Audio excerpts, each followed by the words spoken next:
अण्णा कुठं चाललोय आपण? हा लोणीला होय नाथाला ना. चला मग. नमस्कार मित्रांनो, तर मी तुमचा मित्र आज आलोय पुण्यापासून अवघ्या 90 किलोमीटर असणाऱ्या काळभैरवनाथ मंदिरात, जे की पानिपतच्या युद्धात शहीद झालेल्या सोनजी बापकर यांनी स्थापन केलेलं आहे. आणि खूपच पुरातन असं मंदिर आहे हे. तर मागच्याच महिन्यात एवढी मोठी यात्रा झाली अष्टमीला, जो 8 दिवस चालणारी यात्रा. तर हे मंदिर ऐतिहासिक मंदिर तुम्हाला आता व्हिडिओच्या माध्यमातून दाखवतो. व्हिडिओ शेवटपर्यंत बघा.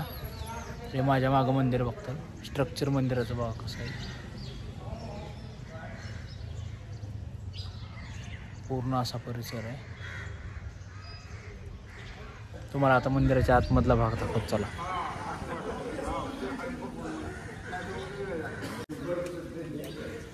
थोडी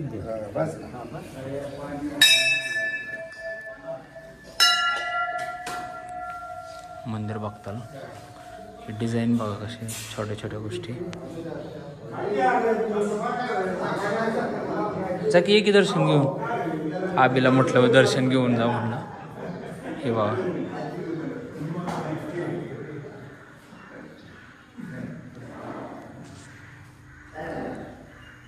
मला पण आठवत नाही तेव्हापासूनच हे मंदिर आहे.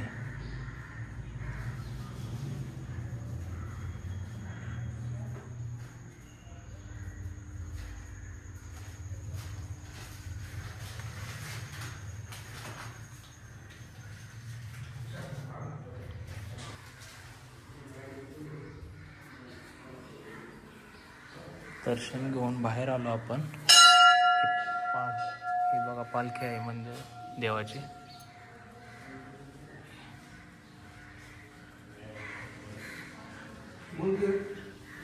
हे वैभव आहे माझा मित्र, मंदिराचे पुजारी इथे, डिप्लोमाचा मित्र आहे माझा. मंदिराचा बाहेरचा भाग बघताल बघा. हा हे VIP दरवाजा.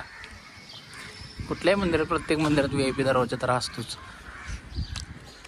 मंदिर बघताना हे आता याचा मान बघा, दारासिंग बापकर म्हणून आहे, सोनजी बापकर यांचे वंशज त्यांना आहे. चल की.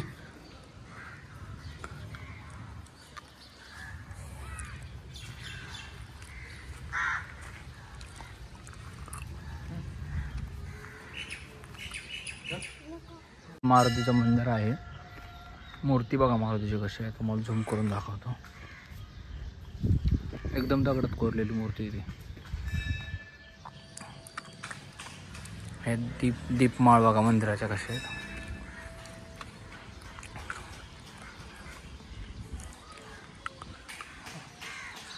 आणि हे मंदिर ही शिवलिंगासारखी आहे ना, तसाच आकार आहे. हे तोडी बघा कसले आहेत, किती मोठमोठे आहेत बघा ना. हे असे प्राचीन कालीन मंदिर भारताच्या इतिहासात खूप आहेत.